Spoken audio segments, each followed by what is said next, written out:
And so they were real first-class people. They're not dollar, $3.25 an hour clerks. Testing, 1, 2, 3, testing. Okay, this tape is now beginning. We are interviewing Richard A. Lipsey. The date is January 18th, 1978. The time is approximately 20 of 12. We're in Baton Rouge, Louisiana. It's time for the sporting goods store, place of business for Richard Lipsey. Also present, the staff members, Andrew Purdy, Donald A. Purdy, Jr., Mark Flanagan. Mr. Lipsey, you are consenting that you are being taped at this time? That is correct. Okay. Now, let me ask you fellows a question. Before we start, and the only thing that I question about this conversation is that, and I don't even remember, I don't have a copy of it, I can't tell you what it is, but right, as you know, I was the aide to General Wehle, and as such we were responsible for all the funeral proceedings, arranging it. We did everything from getting the Irish Guard there on time to the whole bit. And I did watch the autopsy, or the majority of it. I wasn't there 100% of the time, but I watched most of it. Afterwards, about a week or so later, I can remember signing a document in our office that came under some kind of Federal Secrets Act, and that we should not discuss any information. Take the information and hold my calls. That we should not discuss anything of a secret nature that we felt was a secret nature, particularly anything about the autopsy, for a period of 15 years, I think it was. Now, are you excluded from this? Well, it's our understanding that this... Not that I know, once again, not that I know anything. It makes a hell of a lot of difference. We were just told not to discuss it for, and I don't remember whether it was 15 years or 20 years, but I definitely remember signing something of that nature. Well, it's our position that we are pursuing this investigation pursuant to the mandate of Congress, and that we hope that you will wish to participate and to give us the information in a voluntary manner. Fine, no question about it, as long as you feel that in your position with Congress that anything I may have signed would be null and void as far as you're concerned. Well, we are not in a position to give you legal advice as to what you should or should not do. Yeah. It is our position that there will not be any harm coming to you from cooperating with our investigation because of what you tell us. If there is something that's classified...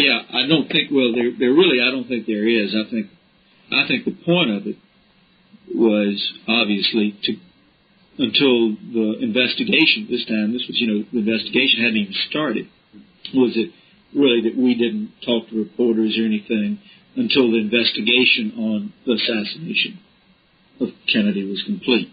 I personally feel that's what it was. So with that understanding, that if at any point you feel that there is a particular item which is a question of national security or something like that, please consult with an attorney. I will, but there's nothing that I can tell you. I'll tell you that right now.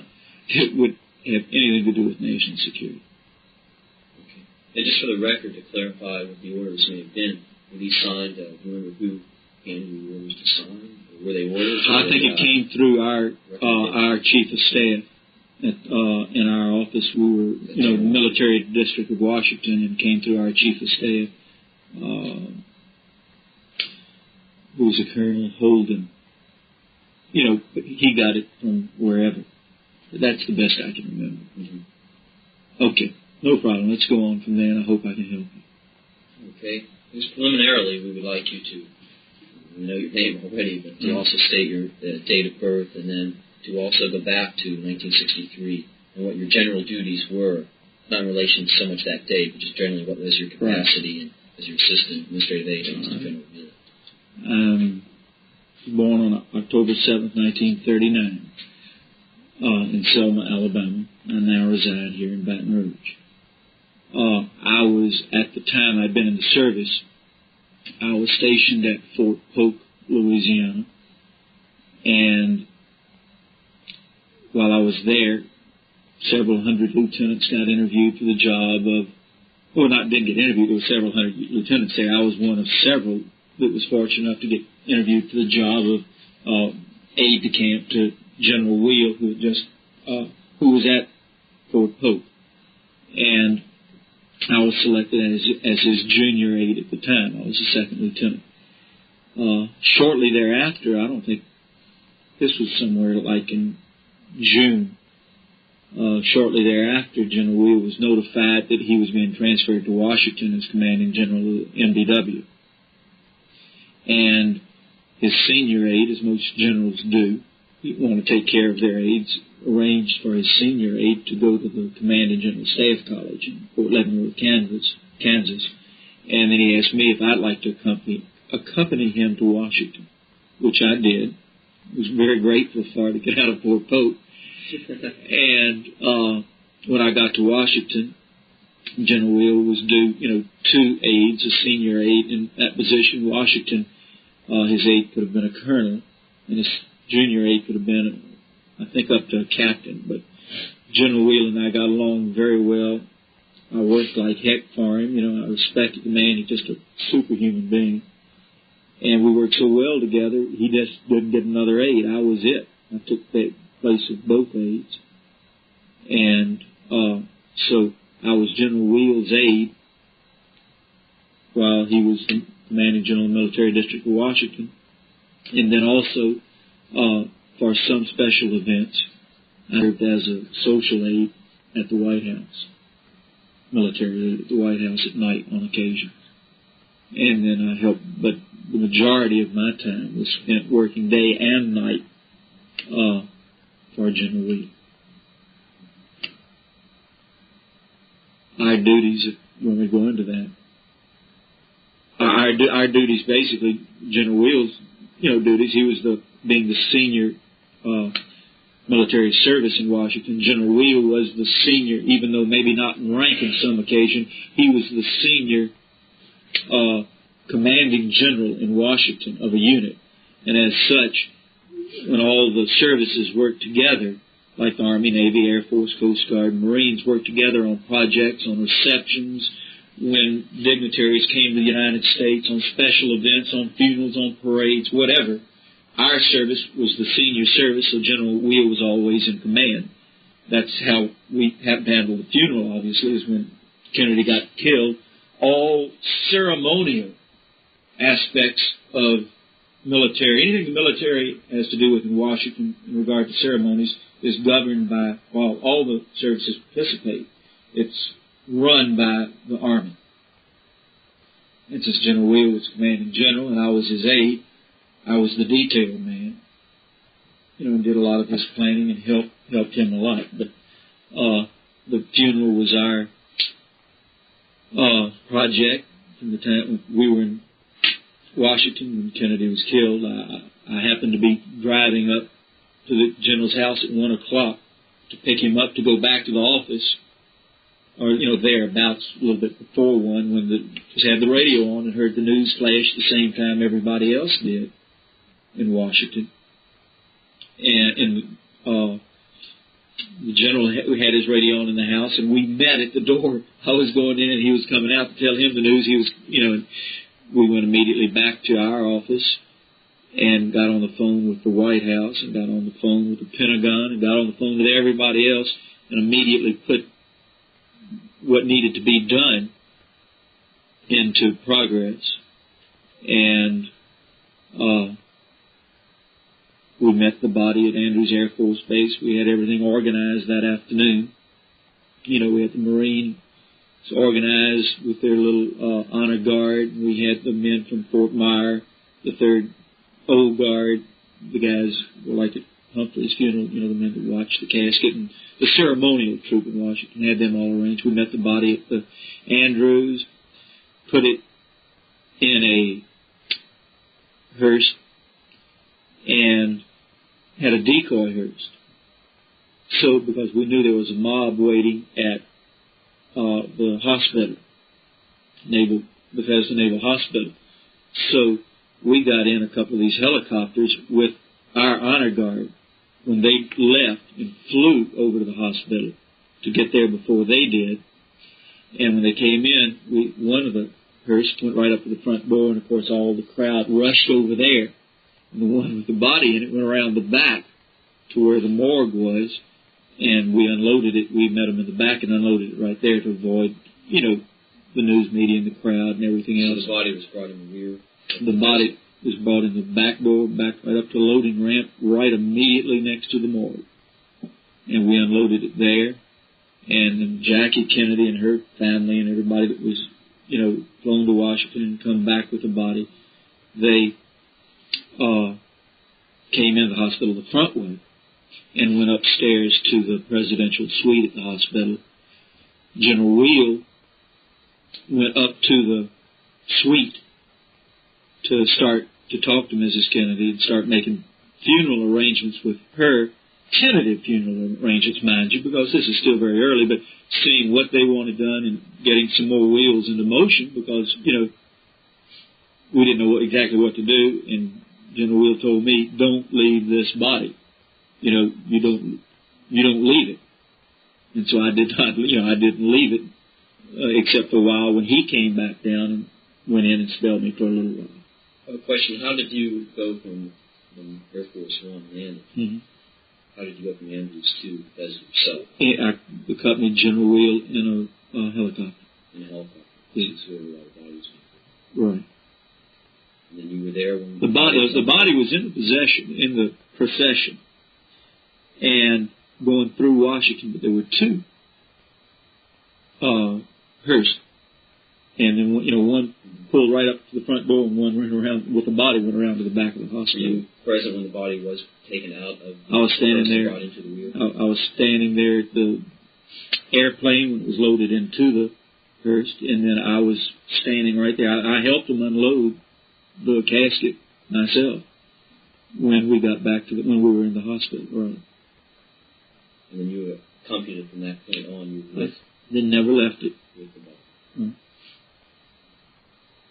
Okay, then I guess we can go on. It's up to you to start asking questions now, or what I do you go on and just tell us more. Okay. After you accompany the body in. And now remember, this has been 14 years ago, but I mean it's so little span of time, and I've thought about it so often and recounted it to friends, all except for what I actually saw during the autopsy. We took the body, got it into the morgue. The only other person that I can remember, besides the doctors, and the team of doctors actually worked on the body, the only other person besides myself who were inside of the room watching the autopsy was Lieutenant Sam Bird. And Sam was the first lieutenant. I was a first lieutenant by that time. And Sam was the head of the old guard. I really can't remember the name, what they call them.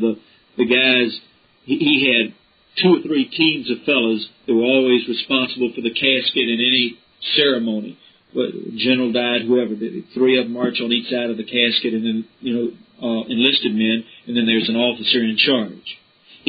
At all the important funerals, while I was there, Sam was always the officer in charge. So he was the guy that had men standing there all night long, ready to pick up the casket or do whatever's necessary, and, move it around. He was in charge of the detail, the guard the casket, a formality type thing. But he was there in the room, in and out of the room, during the autopsy. So, anyhow, they brought the body in, took it out, laid it on the table. It was the first dead man I'd ever seen. And I'd never seen an autopsy. Well, obviously, I'd never seen an autopsy. So it was a pretty traumatic experience. Quite frankly, I didn't know what to do. I couldn't tell the general, I'm not going in the room. So I went, but I never realized it, seeing a dead man with rigor mortis, it just didn't seem like you were looking at a dead person. It was just an entirely different thing. It didn't bother me at all. I can remember that Sam went out during the ceremony and sent one of his men to get us some hamburgers. Because it was late at night. We hadn't eaten since that morning. And we sat in there and watched part of the autopsy eating hamburgers. So obviously, I can remember the smell of formaldehyde in there. It was the only thing that bothered me. The smell bothered me worse than the sight.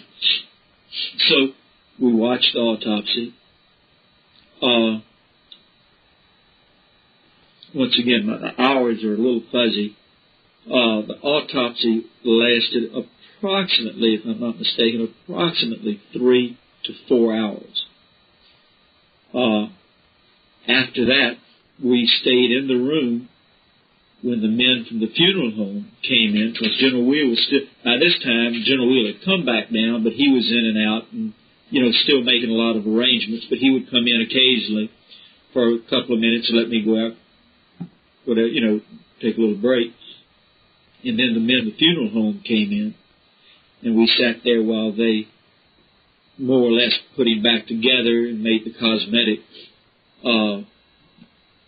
the different cosmetic changes that needed to be made on the body. And by that time, I had sent my car to the White House to get some clothes for Kennedy, and they'd come back. They'd called the White House and told. And who's they? The company that drove. General Wehle got some Kennedy family to call the White House, tell them what clothes. We sent our driver. We had a permanent car and chauffeur. And I had sent my driver to the White House. He'd gotten the. Did he take anyone else with him? For instance, maybe presidential aides or agents or anyone else? When he went to get the clothes? When he went to get the clothes. Honestly, could not tell you. No earthly idea. All I know is they sent him to the White House, got the clothes, and brought them back. And then I helped the men from the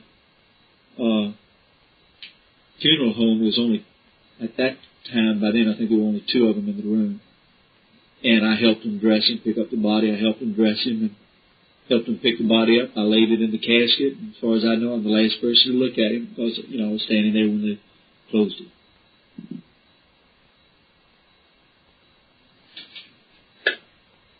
And then the story just goes on and on about the funeral.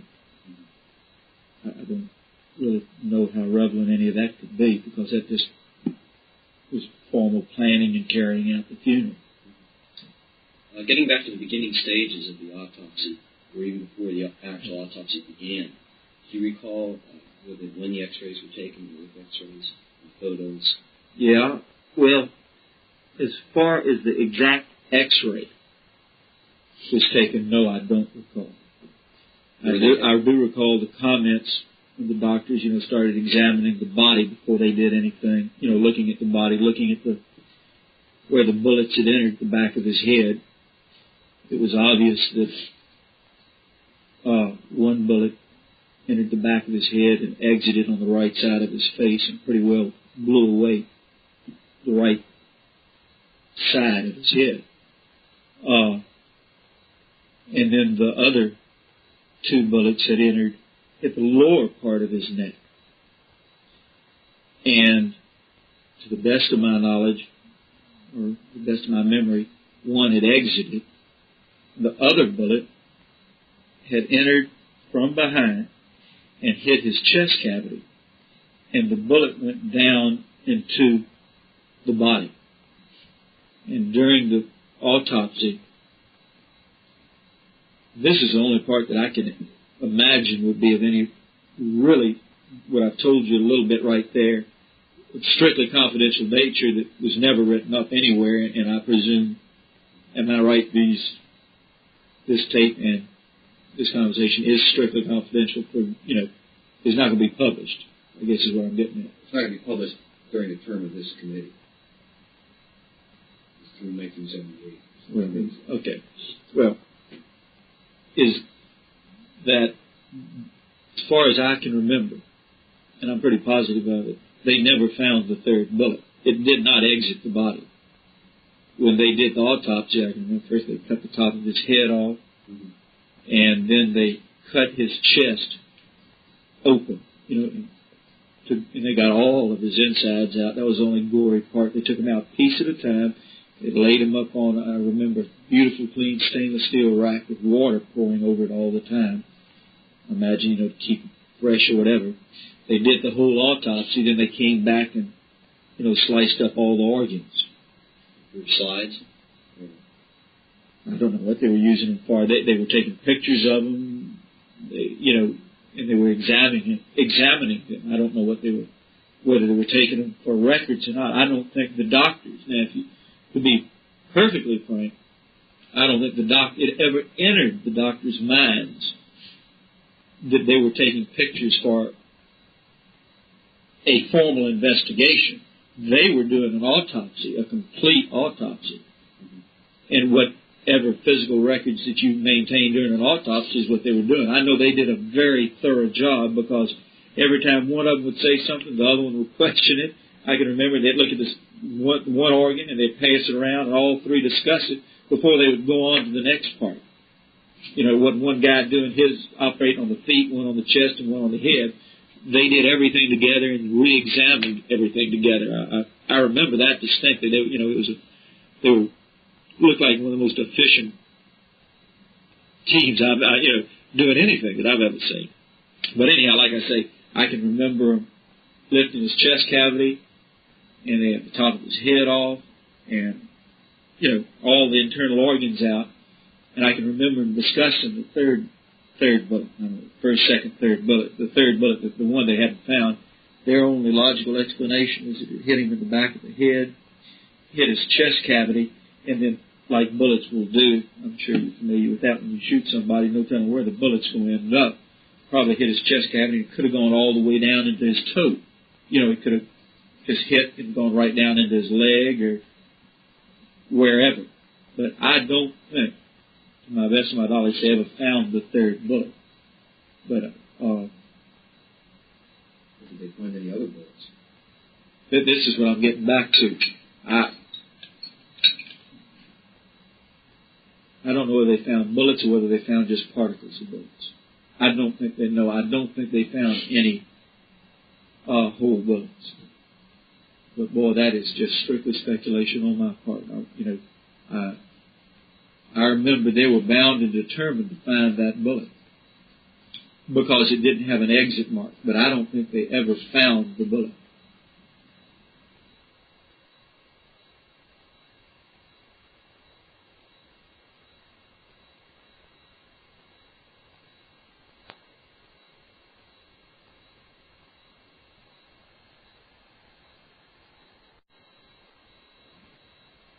The one that they, hit his chest, one that exited here, there was no entered here, there was no exit hole. So the bullet was somewhere in his body, obviously. And you said entered here, referring to the lower back of the neck. Back. And from the angle they were talking about, it had to come from quite a height, because when they were looking and talking to each other, from the angle where they were pointing, it went in to where they figured it hit him. Where it would have exited had to be a down angle. And also, throughout their entire discussion, I never entered the discussion, neither did Sam Bird. We were just sitting there watching and listening. And we weren't asked for our opinions, and for a good obvious reason. We would have known what we were talking about. So we never entered any conversation with the doctors or, were offered any information except what we heard them talking. And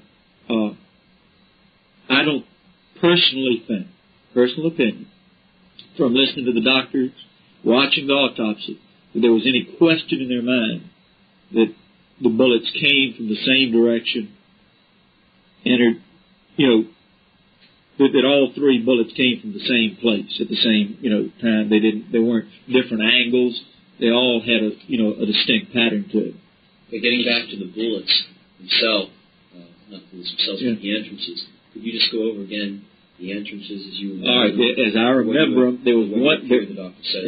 I remember there was one bullet that went in the back of the head that exited and blew away part of his face, and that was sort of high up, not high up, but like this little crown on the back of your head right there, 3 or 4 inches above your neck. Okay. And then the other one entered at more or less the top of the neck. The other one entered more or less at the bottom of the neck. Okay, so that would be up where the crown. You mentioned the crown, which is not rear the top of the head. and the rear crown. Where that point might be of the skull. Exactly. Okay, at that point. Then one approximately several inches lower. Well, not several, but 2 or 3 inches lower. Still in the head, or what we would closer to the neck. Closer to the neck. Yeah. And then one in the neck. In the lower neck region. In the back. Yeah, back. the very right. Right at the for purposes of tape. Yeah. Right. Go back over things sometimes. That's right. With visual aids and you forget. That's right. Okay, and then according to the autopsy doctors, they feel the one that entered the skull, protrudes in the rear of the head, exited in the right side right of the head. front. Face on the not the top, not the right top, the right front, the facial part of your face. In other words, did that destroy his face at all when you saw President Kennedy? Was his face distorted? So the right side. Oh yeah. If you looked at him from the left side, you couldn't see anything. If you looked at him from the right side, it was just physically part of it blown away. So that would be right. Right behind the eye, more or less. Yeah. On the eye. Was it all hair regions, or was it part of the actual face?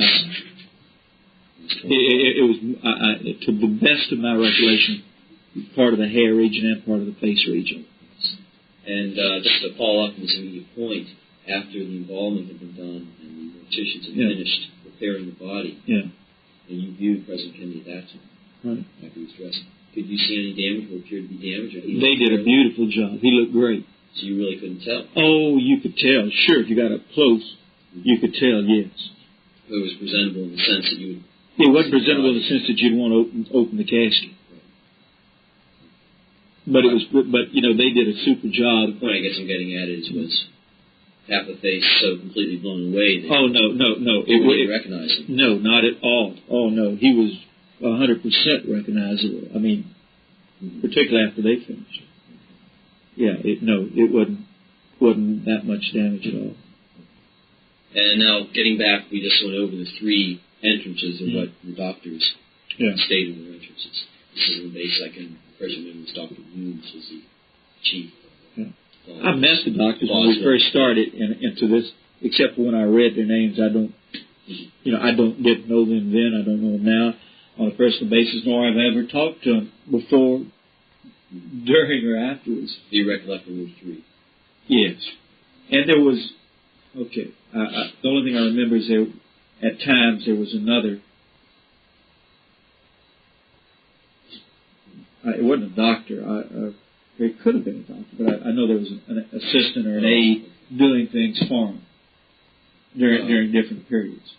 Getting back to the entrances, we just say the one exit you believe was on the right-hand side of the head. Mm-hmm. Now, what about the other entrances? What about the corresponding exits, if there were any? Just clarify that a little bit more. We're starting with the one that the bullet... Like I said, the bullet entered the lower part of the head or the upper part of the neck.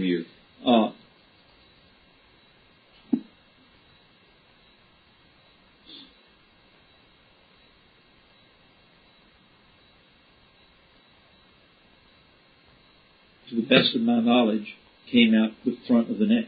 Mm-hmm. But the one that I remember they spent so much time on, obviously, was the one that did not come out. And there was a bullet, and that's my vivid recollection, because that's all they talked about for like 2 hours was finding that bullet. Mm-hmm. And to the best of my recollection, they found some particles, but they never found the bullet. So, the pieces of it, traces of it. But to my best of my knowledge, and this is about one thing I definitely remember, is that they just never found the whole bullet. Well, was it that you observed made you feel that it exited the bullet that entered in the rear portion of the head, the second bullet, exited in the throat area? Throat area, right. That's correct. Lower throat area. Okay, was there markings there that indicated that the doctors come to that conclusion? I saw, where they were working, mm-hmm. and also listening to their conclusions. And it's your recollection that time. All the doctors definitely felt the bullets came from one area. Yeah, I remember they talked about that. It never seemed to be any doubt in their mind that bullets were coming from different directions at all. I know it's been a long time, but do you recall any reasons I gave? Because of the angle. I remember they talked about that. That's how they kept talking about the angle of the bullets, because the angles that they entered the body, and that's why I remember me measuring and doing all kind of things when they turned the body up at one point to determine where that bullet that entered back here that didn't have an exit mark, where it was that bullet, and so when it got down to, where they thought it hit his chest cavity, then they started, when they opened him up, started looking in it here. And that's why I remember one thing they took, after they'd taken all the organs out, during the autopsy, had them sitting up there, they said, now let's see if we can find the bullet. They cut all those organs apart. And then I don't know what they did with them, but I remember putting them in some kind of containers. I don't remember, but I remember putting them in containers and saying, now we'll hold these for whatever. Okay, just a minute. One of the tapes, Richard Lipsey is also taping this interview, and his tape just stopped. We'll turn off the tape for a minute until he can put his in. What time? My watch stopped, that's why I asked you. 12:07. Okay. Yeah, I'm ready. Okay, we didn't turn off the tape. I'm starting again. All right, 12:07, starting again.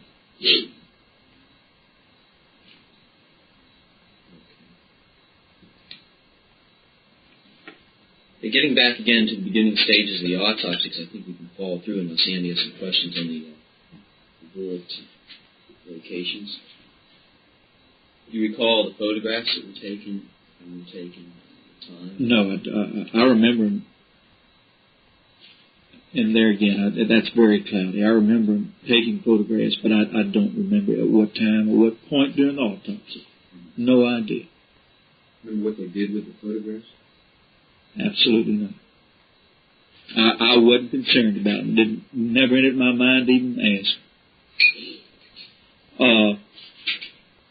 I might point out at this time that Sam Bird, the other lieutenant that I'm talking about, I could kick myself 3 times for not doing it. We had a lot of documented records that had to do with the funeral itself, planning it, and the old guard, and the presidents, and the kings, and the queens, and who all were there, and every step of the record. I've got a lot of those records at home, the newspapers with my picture on the front page all over the country, and, during the funeral, and stuff like that.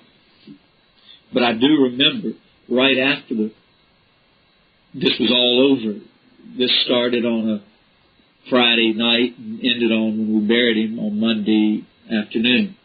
And I remember, like Tuesday night or Wednesday night, one night that week, sitting in Sam's apartment while Sam made a recording of everything he had seen and done from the start of the funeral, from the time Kennedy was assassinated till the time they buried him. For his own personal records. I could kick myself for not doing the same thing. But I remember him. That was on the Wednesday or Thursday. Tuesday, Wednesday, or Thursday night after the autopsy. The autopsy was on the Friday night. Right. I can remember we left after the autopsy. Everybody left. I sat there with Sam. We were both in and out at that time. While they did the funeral people did put Kennedy back together, and we got him dressed. That took almost as long as the autopsy. And it was sometimes in the very early hours of the morning now, and I've got that documented. I remember that at home. That's really not that important, I guess. It was sometimes between 3 and 4 in the morning when we finally finished. And we put the body back into the hearse. And Mrs. Kennedy, Jackie, came down and got in the hearse with the body herself.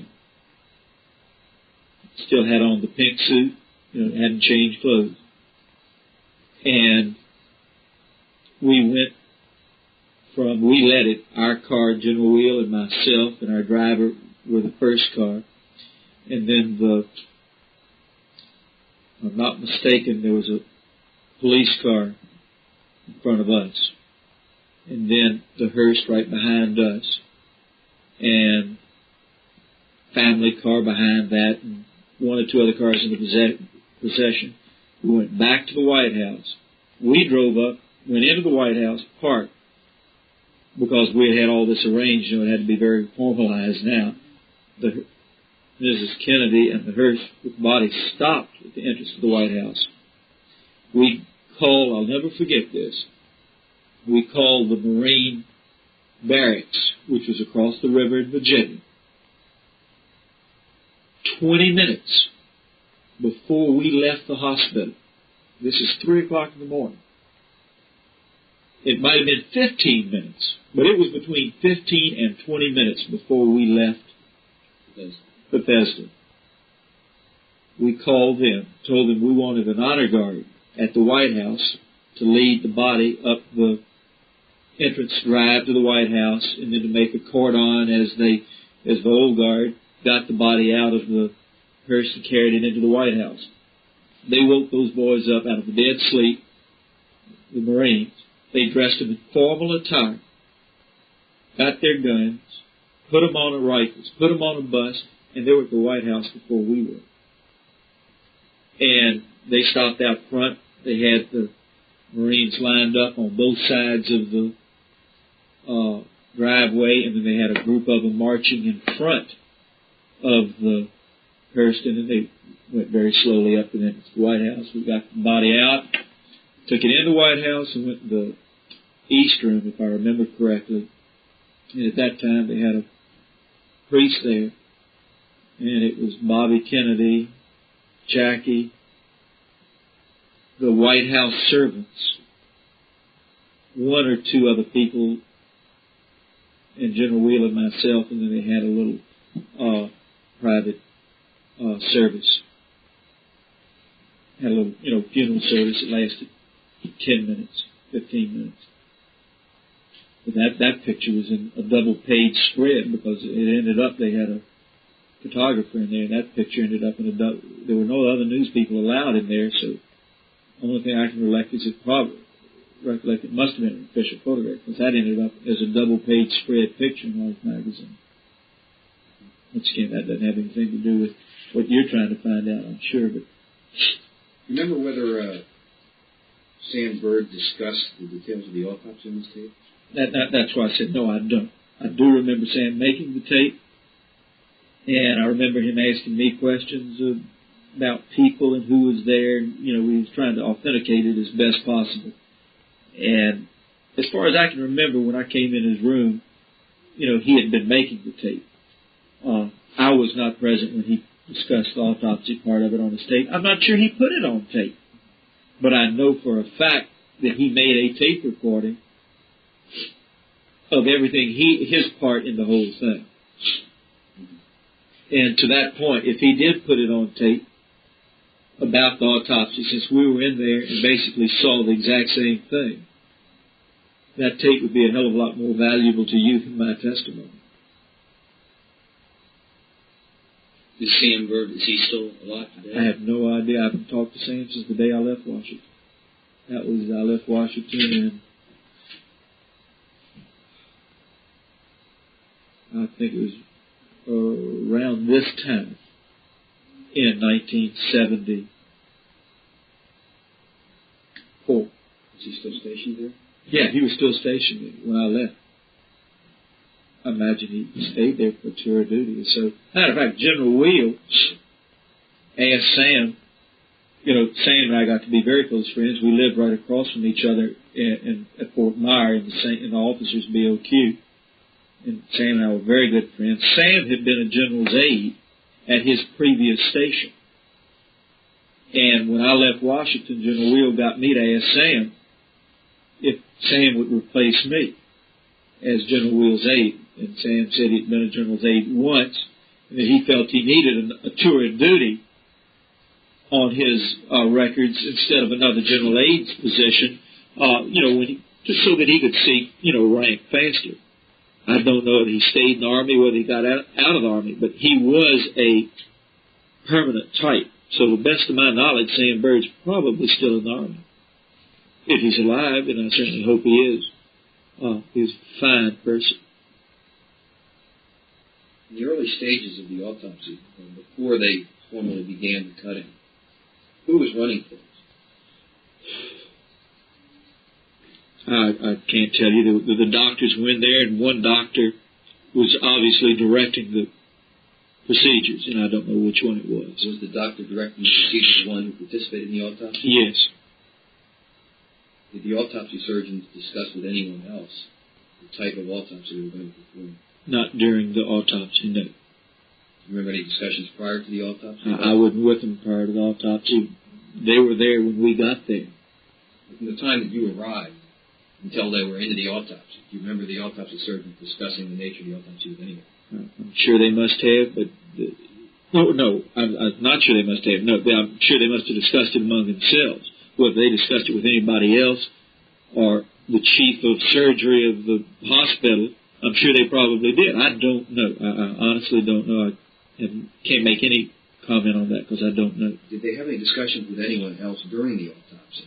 No, not to my knowledge. Were you in a position to be able to hear the conversations among the doctors?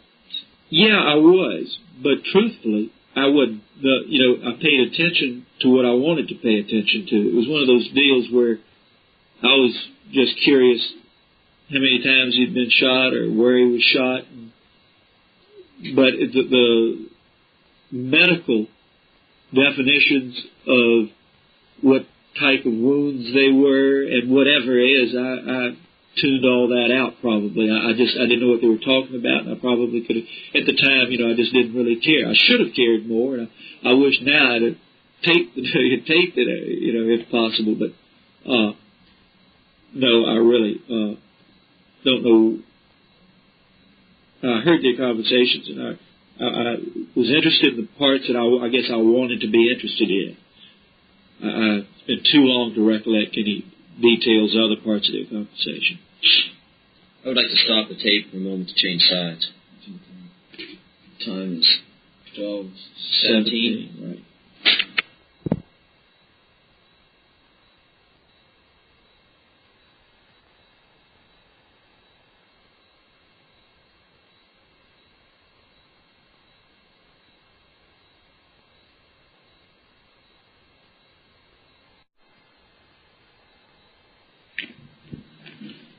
Time is 12:18, beginning of tape.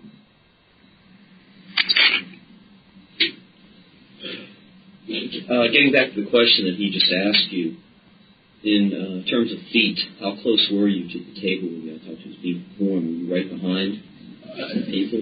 When you walk into the autopsy room, from the back door where they brought the body in, you turn left, went down a very little short hallway, had the doors right there where you went in.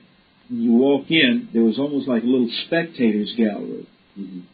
On the right, there were several chairs on the right with a sort of a railing in front of them. Mm-hmm. And then the table was right out in front of that. I would say I was as far from here to that jacket, maybe, from the doctors, approximately 12 to 15 feet. I can remember commenting when they laid him up on the table, this has nothing to do with anything. He was a beautiful physical specimen.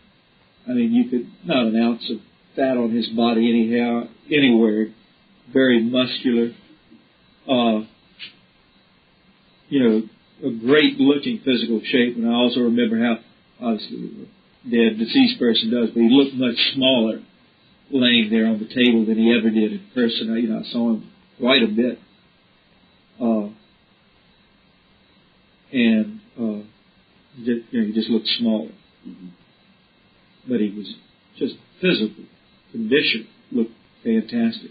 You just couldn't see any fat or sloppiness or anything. When the autopsy doctors first walked up to the table,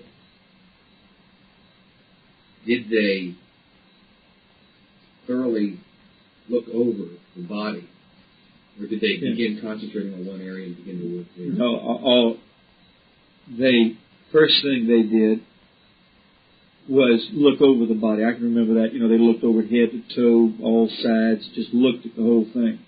and they discussed a lot of things, and that's probably part I tuned out. But, I do remember looking over it thoroughly. I do remember the body still was covered with blood, and I remember cleaning it off, I remember a brush, looked like a scrub brush, and cleaning the body in certain areas before they started cutting.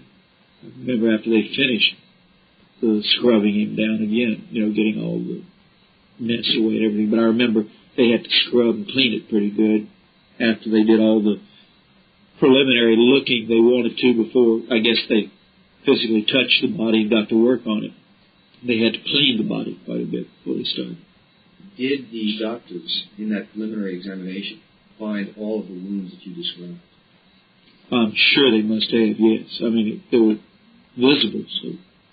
To follow that up, the wounds that you did describe, was that based on hearing the doctors point out that this is a wound, this is a wound, or was that based on your visible sight, that you saw the body? Both, because I could see the body, I could see the rear, I could see obviously the side of the face, although that's just when I walked in, they took him out of the casket, I saw that, the side wound, because when I went back and sat down, they laid him down, and the way they laid him, I was looking at the left side of his body, as opposed to the right side of his body. And I can remember seeing the blood in the throat area, and in the neck area. As far as me getting down and looking at the exit hole at the front, all I could see was the blood. What I'm talking about is what I heard in conversation from them from then on. Well, just to follow that up, as you well know, because I take it you do hunt a lot, locating wounds in hair is very difficult just by sighting. Yeah. Now, did you visibly see the wounds in the back of the head and what you feel the entrance was? No. Was that based on what the doctor stated that point A? No. I hope I'm not contradicting myself. But at this point, and there again, like I said, it's been a long time, I feel that there was no really entrance room. Maybe I said that in the rear of his head. There was a point where they determined the bullet entered the back of his head, but I believe all of that part of his head was gone. I mean, I think it just physically blew away that part of his head. Just like a strip right across there. Or it may have been just in that area. It just blew it out. So you're saying the damage caused by the entrance and the exit of the bullet to the head caused one large hole? To the best of my recollection, yes, it did. The one that went in the back of the other ones that went in the back of the neck. Like I say, I saw the blood spots and what have you, but they weren't weren't a blowaway like this. But of course, what little I know about it, which isn't a hell of a lot, when your bone is right there, so when it hit it, the bullet probably expanded, hit something solid, and ripped. Where here, it went in to tissue before it hit anything. Was there any discussion of the nature of the bullet which caused the hit? No. To my recollection, no, there wasn't. Was there any discussion that it would take a certain kind of bullet to cause that kind of damage? If it was done, it was probably, I'm thinking it was probably done in the privacy of the doctors after the autopsy. I don't remember, and I'm sure it must have been mentioned during the autopsy, but I'm not going to say yes or no because I don't have any idea. I don't remember that at all. During the autopsy, did you discuss with anyone else in the room the nature of the head or the causes of it? No, not really. Sam and I were just talking, talked about different things. We were talking about Kennedy and talked about how many times he had been shot. But I don't think we ever discussed anything in relation to what the doctors were saying about the wounds. No. Could you describe for us the nature of the damage in the front of the neck? No, I really couldn't because, like I say, when we got it out, blood was all over the body. It was just almost caked on. That's like I remember taking a scrub brush and a pail, one of his arms, and if I'm not mistaken, it was his left arm. The way, I guess, after he died and finished the autopsy by the time, rigor mortis had set in. One of his arms was slightly higher. If you know when a guy's laying down, one arm was up a little bit. So when they started the autopsy, I can remember one of the doctors, when he was starting to clean the body up, physically got up on the table and put his knee down on his arm to hold it down so that he could scrub get it out of his way so he could scrub the rest of the body. So to describe the hole to you, no, because it was so messy and so much blood that I never got close enough to get out, and look at the wound itself. Well, can you give us a rough estimate? Compare it, for example, to the wound in the head and the wound in the back. No, it was much smaller. Oh, very much smaller. Than the head wound. Than the side head wound. How would it compare to the wound in the lower neck? There again, the wound in the back of the head. All I saw of that wound was when they turned him over on his side and saw the blood when they were cleaning him off and when they started cutting and doing the thing. I just couldn't possibly describe to you the relation to size. I don't remember. And I doubt that I saw it close enough to remember, to describe it to you. Do you remember the doctors describing the wound in the front of the neck as being caused by anything other than a bullet? No, I don't. Remember the discussion as to whether or not there was a tracheotomy incision?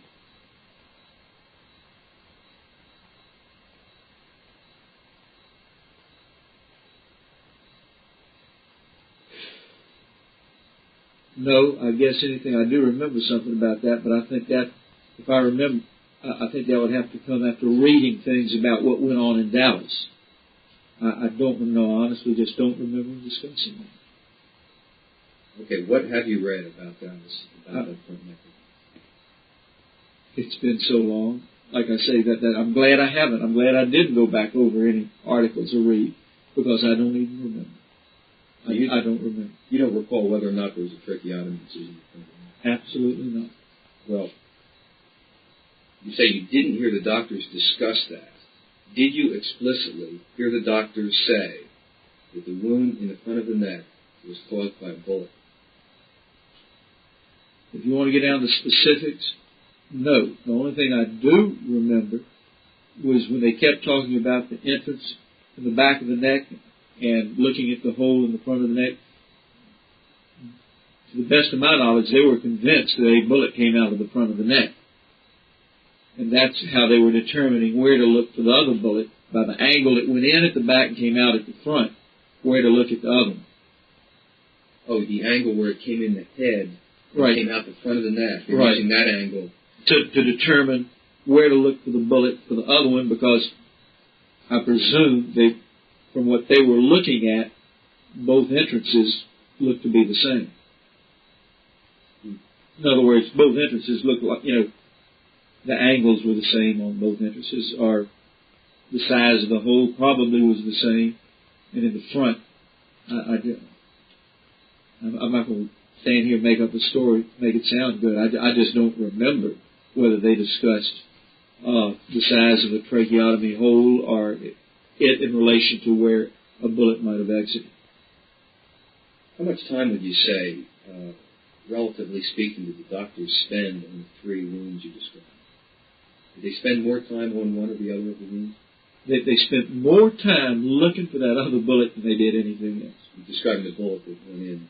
On the lower part of the neck, I remember saying it must have hit the chest cavity and ricocheted down somewhere into the body. Do you remember any discussion? And they spent a lot of time on that.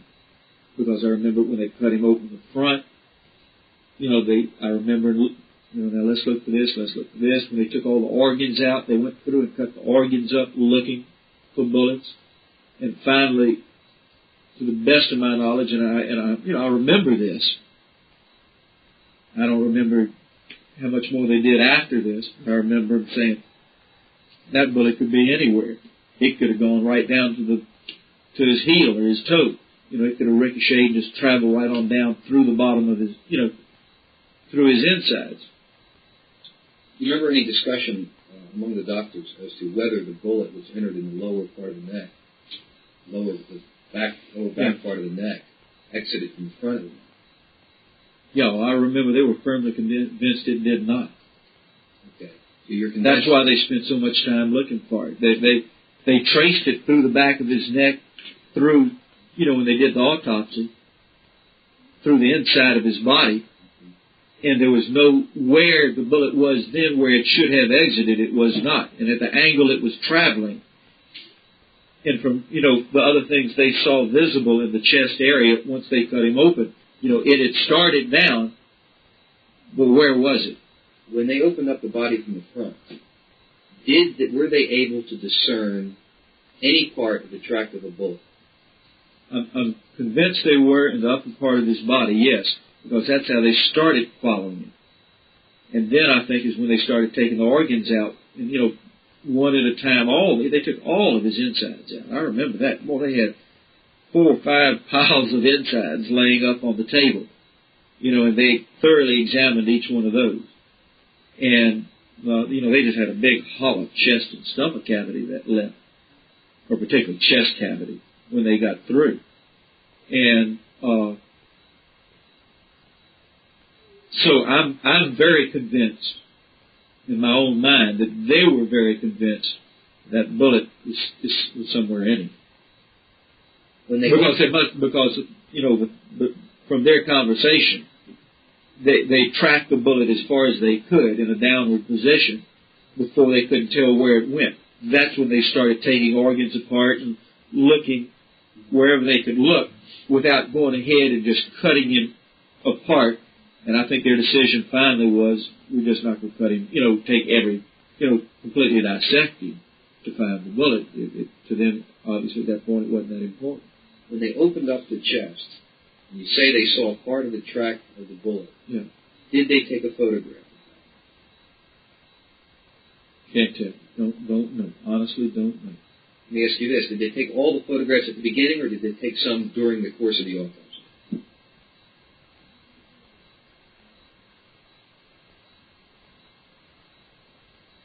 Once again, I don't know. Just don't know. Do you remember you expressed that you said that the doctors considered the possibility that the bullet could be virtually anywhere in the body, including, I think the word you mentioned was as far as the heel. Right. Do you remember whether or not the doctors X-ray? I remember one of the doctors saying, I've seen a guy shot, something to the effect, I've seen bullet wounds where it hit bone and ricocheted all over the body. And he says, we may never find this bullet unless we take the whole body apart. Do you remember whether they X-rayed the lower extremities? No, I don't.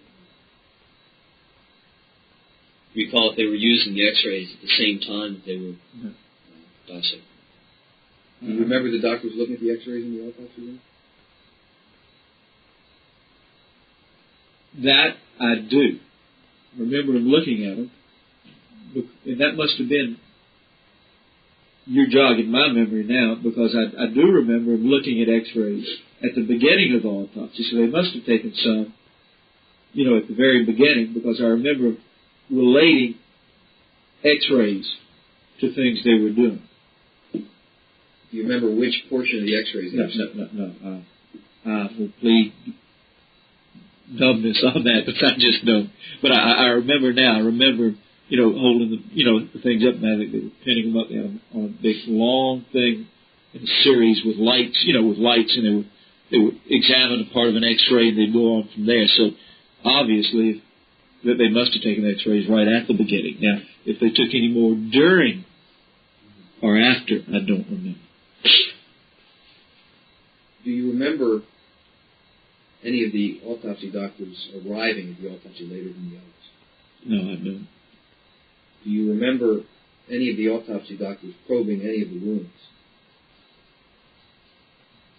No, I really can't say. They were doing everything, so I don't. I can say they must have, but I'm not going to say they did. I remember that that the wounds and looking for the bullet were their primary concern. Yes. That's all right. Don't worry about it.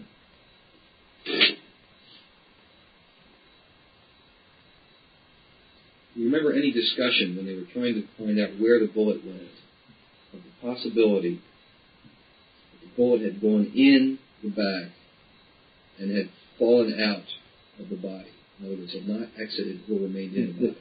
No, that was no possibility because there were no other holes. It could have fallen out. That's what I mean. Did they discuss to go to the rear? No, it fell out of the entrance. No. The bullet. The bullet had penetrated. The bullet went in the skin. It had penetrated.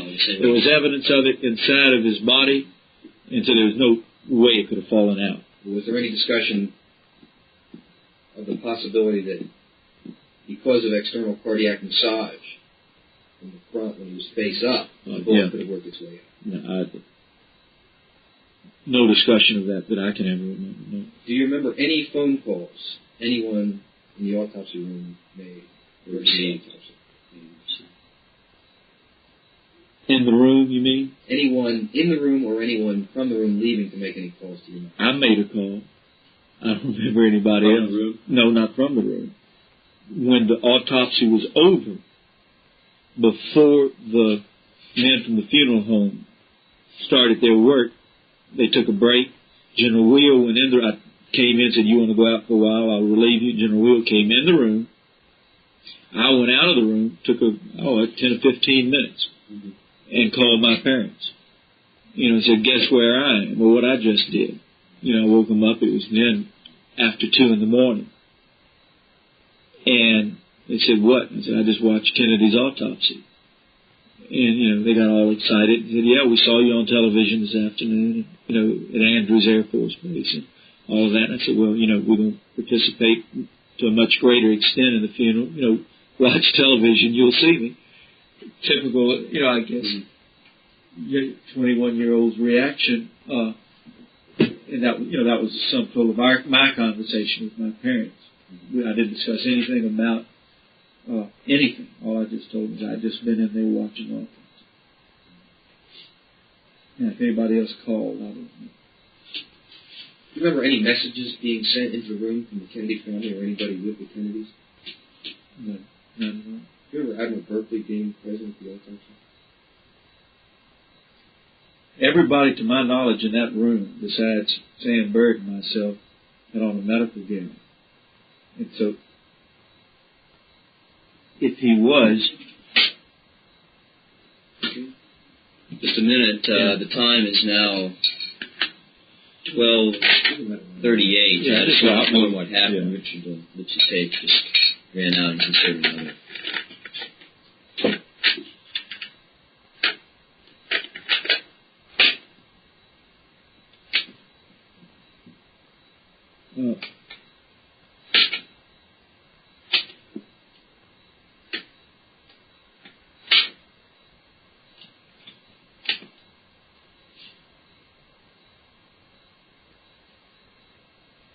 All right. 1, 2, 3, 4, 5, 6, 7, 8, 9, 10. Real quick, let me just check this.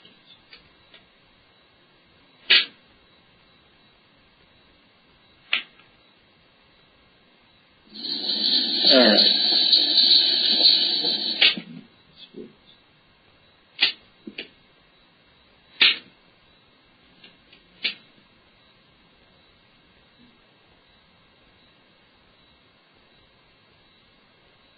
If there was anybody else, it's 20 minutes to 1. I'm starting again. If there was anybody else in the room, Admiral or who, he was dressed as a doctor and not as an officer that I can recollect.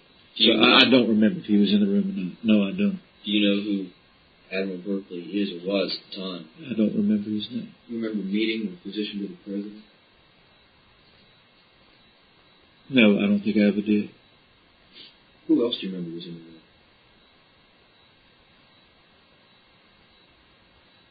I can remember, like I say, I don't whether he was a doctor or orderly or whatever. There was at times other people in there helping him clean the body, move the body, do certain things like that. And occasionally somebody would just come in the room, turn around and walk out, one of the hospital staff type people. But I don't remember who it was. No, I don't remember by name anybody else in the room. But do you recall anyone else who seemed to be fulfilling the role you were, an observer, but not actually involved in assisting the doctors in any capacity? Well, that's hard because I seem to recollect one other person in there on occasion, but for the life of me, honestly, I can't remember who it was. I really don't. Sam and I were sitting to try to be out of the doctor's way and everybody else's way, immediately, away from the table, but right there in the chairs as you walk in on the right. I just don't remember the other people that came in or out at that time. Were you in charge of the security arrangements for the autopsy room?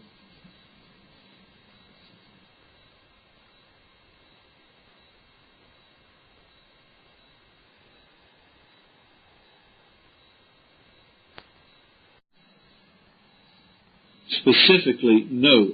I was charged by General Wehle to make sure that nobody left, that body didn't go anywhere without him or me. And as far as specific security of the room on the outside, I remember they had guards all up and down that place. And Army people, and all types of security people. And I don't know who physically was responsible for hospital security. Do you remember what orders, if any, were given regarding who could be admitted to the autopsy room? No, I probably wasn't around to be admitted. I had on my uniform with the general's recognition, and the general and I drove up, and everybody realized he was in charge, and he told me to stay with the body, and from then on, nobody ever asked me anything.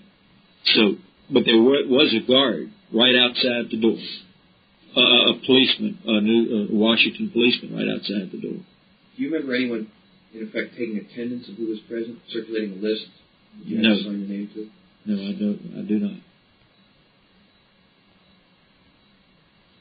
Now, I'm not going to say they didn't, but I don't remember. Getting back to the organs, you said that they removed the organs from the body and placed them up on a table, a stainless steel table. It was right over the body. Shelving. Just shelving up over the body. And I remember it had water draining over it continuously. Now, you also mentioned that they examined these closely and also cut them up to some degree. Yeah. Now, did they return some of these organs or all the organs to the body at the termination of the autopsy? Or do you recollect? To the best of my knowledge, they didn't return anything to the body. That they had these organs in separate containers. After they examined it. What they did, I left for a while when General Wehle came in to spell me. And when I went back, we started working on, the funeral people started, cleaning him up and cosmetically fixing him up. I don't remember what happened to those organs. Specifically, do you recall if the brain was one of these organs? Yes. Because I remember him cutting the top of his head off, and I remember him I could see him taking everything out. And that was the only point in the autopsy that I got a little queasy. I remember they made a little circular cut on the top of his head, lifted his scalp off, and started taking the things out inside of his head. Do you remember what they put the brain in? No, I don't. Remember them taking any metal fragments out of the president's body? Specifically, no, I don't. Do you recall if they did take any metal fragments? Maybe if you don't remember specifically where, did they take any metal fragments at all? I would hope Sam could remember and put those down on his tape. I feel like they did. But I'm not going to sit here and say what part of the body they took them from or what they were. But I feel like they did have some bullet fragments. I remember very carefully examining the area, around the part on the top of his head, side of his head, where it was kind of blown away. I remember just very extremely carefully examining that part of his, of his head and looking for things. But boy, I'm not going to sit here and tell you, they took a big piece or a little piece out. Sorry, I just don't remember. Okay, I have a sketch here from the autopsy face sheet. We'd like you to place, you can do it first in pencil and then in pen if you like, or just in pen. Place the locations of any wounds that you recall. Okay. This sketch is a blank drawing of a body, a male body.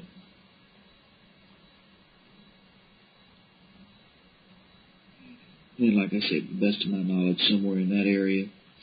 And then like in that area. Okay, could you label them as whether they're points of entrance or exit? All right. Heart blown away. Entrance. And entrance.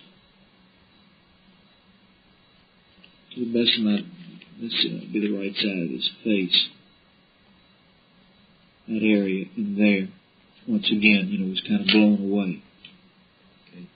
Is that area the same area? Same area. Same. So it's blown away. Continuity. Same area.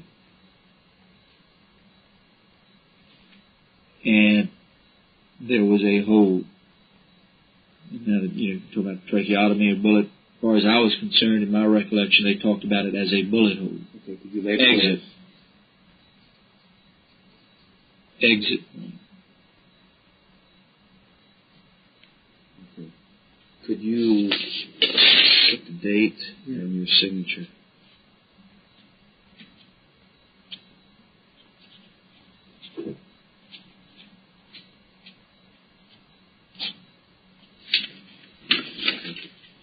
Do you recall anyone in the room taking notes? Not around us. No, I don't. I do recall the doctors had a chart sheet. I don't remember what was on it. I really didn't get that close and look at it. But, like a clipboard with papers on it and making notes as they went along.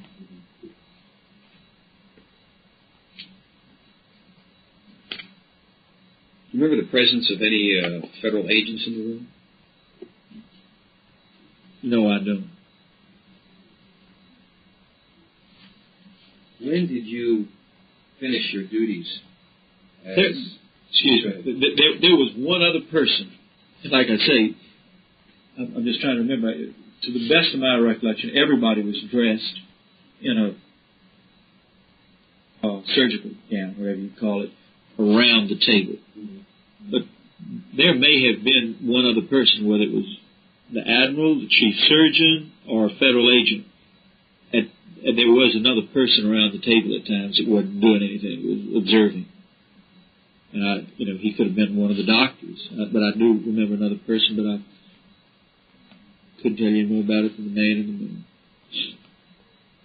When did your service as General Wheel's aide end? When I got out of the service, which was January of '74. Did you help make the arrangements for reinterment? January? Excuse me, let me just see. I'm trying to get my dates straight. Yeah, that must have been January of '74, right. I'm sorry, go ahead. Did you, in a similar capacity, participate in the reinterment of the President's body when he moved it? Yeah, I helped him pick up the President's body and lay it in the casket. No, I'm talking about subsequent to the funeral in 1963. I'm talking about years later. Oh, I haven't. This is the first time I've discussed it. What I'm discussing with you, this is... No, you misunderstand. I think that's understanding. As you may recall, they hadn't finished the final resting place. Oh, I'm sorry. At Arlington National. At Arlington National Cemetery. But when I left Washington, he was still buried where the little gas light was on the side of the hill.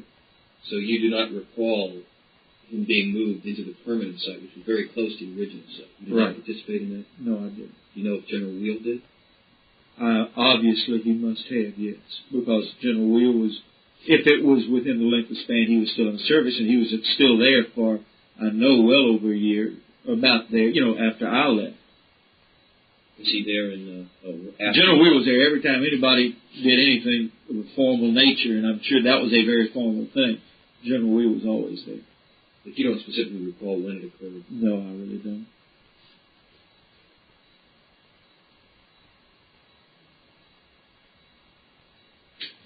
Is there anything else about the autopsy or the evidence which came from the autopsy that you can recall, or about the people that were present?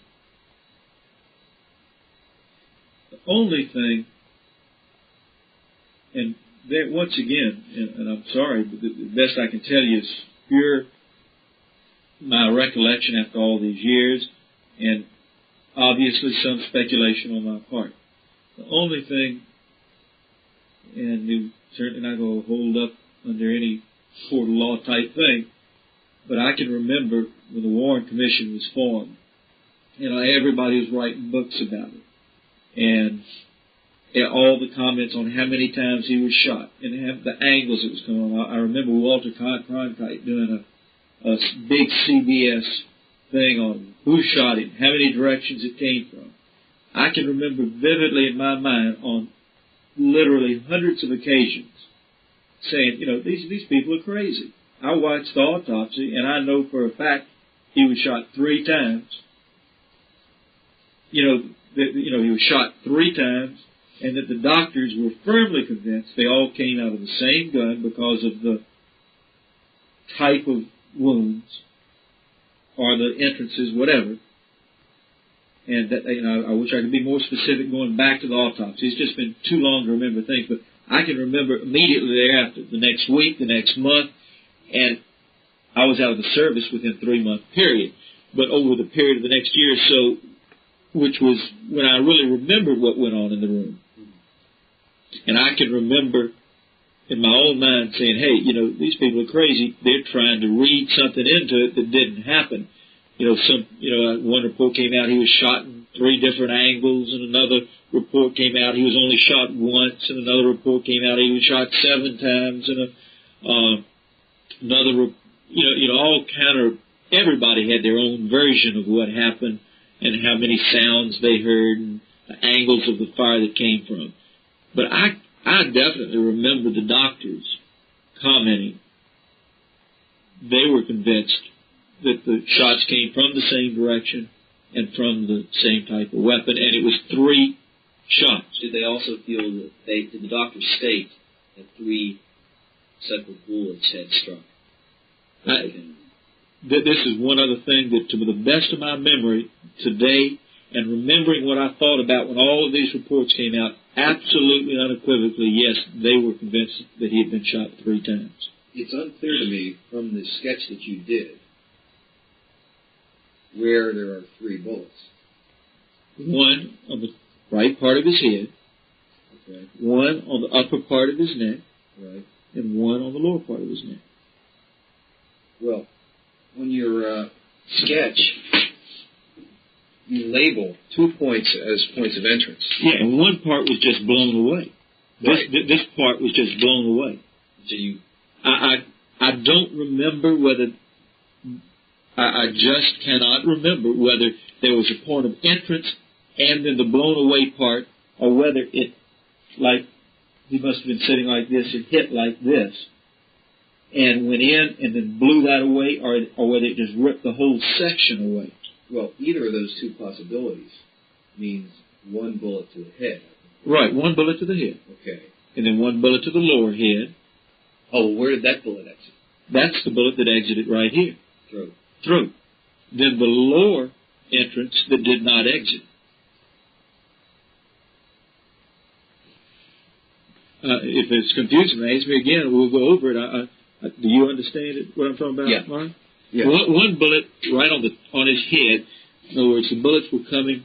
The question is, the bullet that you're referring to, this is the upper right-hand side of the head, did this wound, which you describe as a large blasting out, say that, did that have a separate corresponding entrance wound, or that's did the doctors believe that was all part of the wound? That was all part of one wound. Could it have been part of that lower wound on the head which you laid No, on the entrance? no, absolutely not. Entrance. Oh, no, absolutely not. Because earlier when earlier when I asked you about the blown away portion, I got the impression that when you were saying you weren't sure whether it entered and then blew away a portion, or whether the entrance and the exit were all part of one hole. You're right, I wasn't, but this was distinctly another wound beside in relation to these 2. Well, I guess the question would be, did the doctors conclude that there were 2 separate wounds, that there was a track between the 2 of them? No, the doctors, the conclusion from the doctors were that there were 3 separate wounds. And 3 separate bullets? And 3 separate bullets. No question in my mind about that. Could you Can I ask you a question at this point? You can ask this, but we may not be able to answer it for you. No, I think this would be just a very simple question that you could answer, but it's still got to be something to do with it. Why don't they exhume the body and study the body? Well, that's a question we can't answer. You can't answer that? I mean, that's a policy judgment. Yeah, okay, it's a policy judgment, but I mean, that's got to clear up a lot of things. I just can't imagine why they just don't.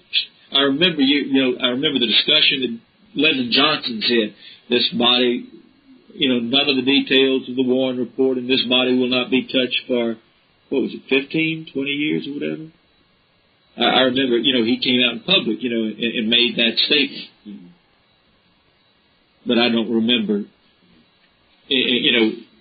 I'm just curious why they don't dig him up if they're so vitally concerned about it instead of wasting you guys' time. On this sketch, could you add a further identification where you say part blown away? Okay, part That's blown the source away. of my confusion. Wound number 1. Okay. Entrance of bullet number 2. And entrance of bullet number 3. Okay. When you say wound number 1, why don't you say... that to you represents entrance. That to me represents number 1. Well, not in sequence. I mean, the bullet number 1 may have been this bullet, that may have been number 2, that may have been, I don't remember the sequence. For purposes of marking this paper, that could be the entrance and exit of... Right, wound number, entrance and exit. The bullet, we'll label it number 1. Entrance and exit of bullet wound number 1. This would be entrance of bullet number 2, entrance of bullet number 3, not in order. Okay, just for identification. For identification. This same area blown away as wound number 1. Wound number 1, exit point of wound number 2. Okay. Now, let me ask you to clear up. I think we stated this explicitly before, but the point on the sketch labeled as entrance of bullet number 2, did you, in fact, see that hole?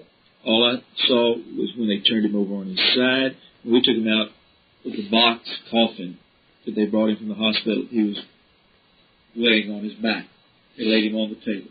When I saw it was when they turned him over to the side, and I saw it from a distance of 20 feet, 15 feet, and I saw the big blood area. I did not get any closer look at the hole than that. I did hear their comments that, here's where the bullet went in. Okay, so what you're basing that on is the comment of the doctor. And what I could see, what I could see relatively from where I was sitting about the position of it, yes. So essentially the doctors said that there were 2 bullet wounds to the head. Is that correct? Not really, not considering whether you want to consider this a head or a neck wound. I consider it more of a neck wound, and I believe in their discussions, they discussed it more of a neck wound than a head wound. I consider my wound number 1 as the head wound. Okay. I consider this wound number 2 on a upper neck, lower part of your head. Was it in the hair? In the hairline? Yeah, it was in the hairline, the lower hairline. It was in the hair. Oh, wait. I'm considering where my hair is today. Like I say, it was just a blood smash area back there. It could have been, in the part that you sort of shave right up there. But, lower head still, but upper neck. And then the third one was definitely in the lower neck part, upper vertebra. Okay, at this time I'll have to stop the tape. We're ready to run out, and the time is 1 o'clock. I'll insert another tape.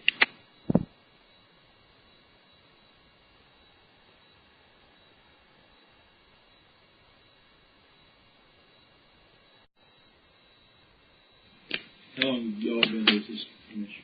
I've been with the committee since.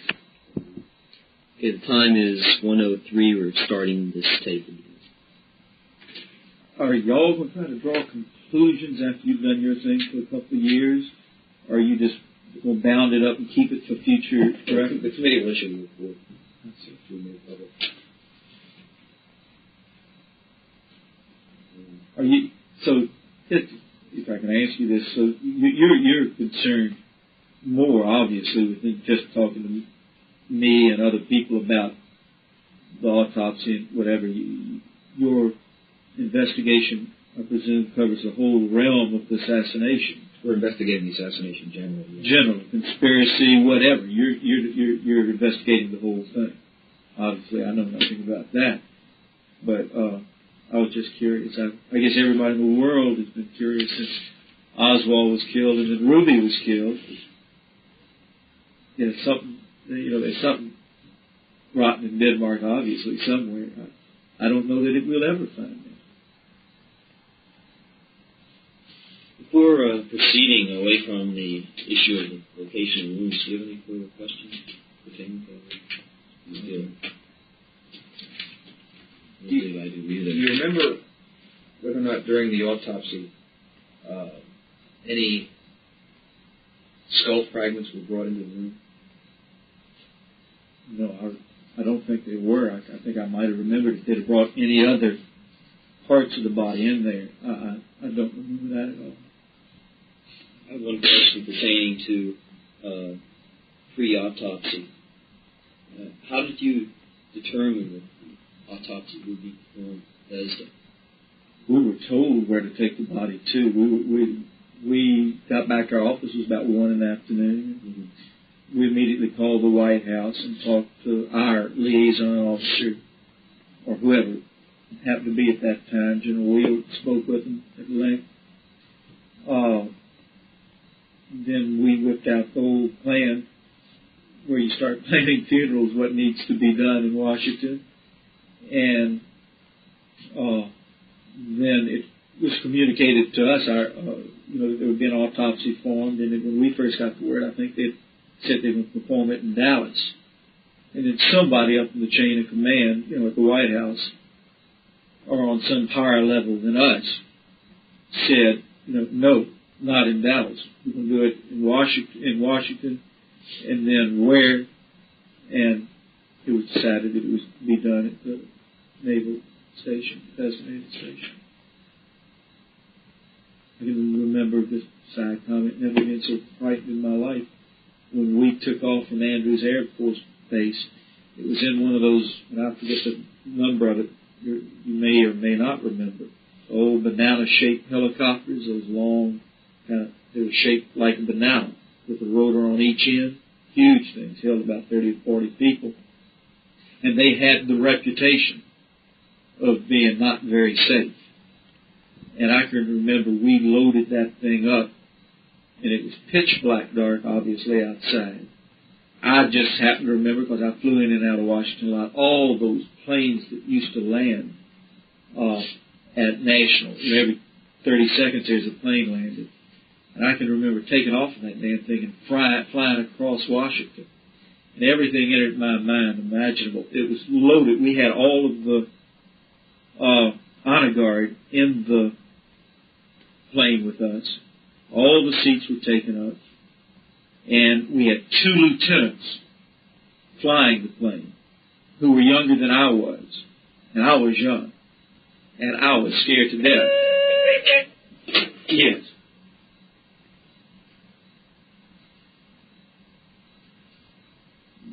Yeah, he'll just have to wait. No, I don't have it here. I don't have anything here.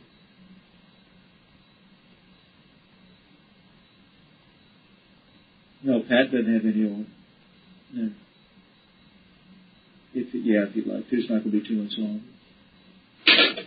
And I can remember being frightened flying across there, just in that damn plane, pitch black outside, and wondering, who was telling the other planes that there was some helicopters flying over Washington.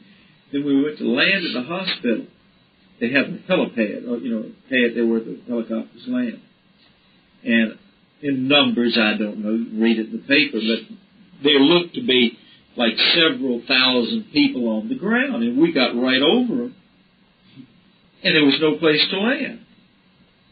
And I can remember looking out the window of this helicopter and seeing the police forcing the people back. This little helipad was lighted up, and they got the crowd back far enough so we could set that helicopter down.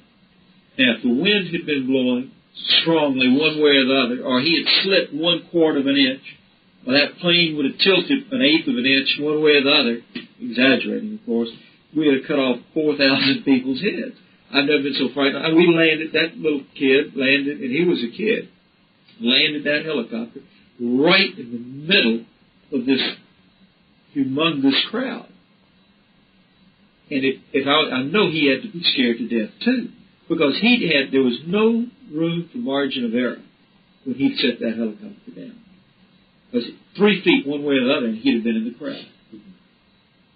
And I just never, I've flown all my life. I've been in storms. I've been in a tornado in an airplane.